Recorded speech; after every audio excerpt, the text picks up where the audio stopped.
Granit Xhaka, kapiteni i padiskutueshëm i Zvicrës, zbriti dje në Fadil Vokri për ndeshjen e radhës ndaj Kosovës, ku në pjesën e parë një numër jo aq i madh, për të thënë 10 nga tribuna lindore, i vëshëllyen yllit të futbollit shqiptar.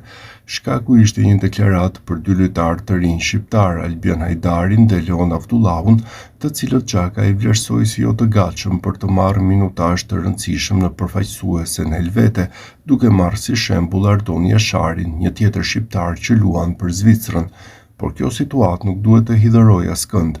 Granit Xhaka asnjëherë nuk e ka fshehur përjardhjen e tij, dhimbjen e familjes dhe historinë e kaluar, dhe gjithmonë ka folur me krenari dhe me zë të lartë për rrënjët e tij shqiptare. Ai vazhdon të mbetet një nga mesfushorët më të mirë në botë, aktualisht duke luajtur në Premier League me Sunderland dhe më parë ka bërë karrierë të suksesshme te Arsenali dhe Bayer Leverkusen.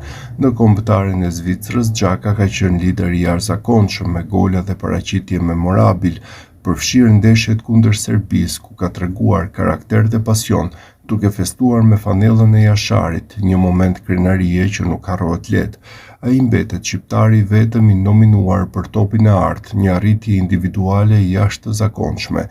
Numri që e vërshëlloi ishte i vogël në stadium, por Granit, edhe pse sot je i hidhëruar, mos harro, mira për të mos thënë miliona shqiptar të duan me zemër, për atë që je, atë që përfaqëson dhe që ke bërë për vendin tënd, Kosovën.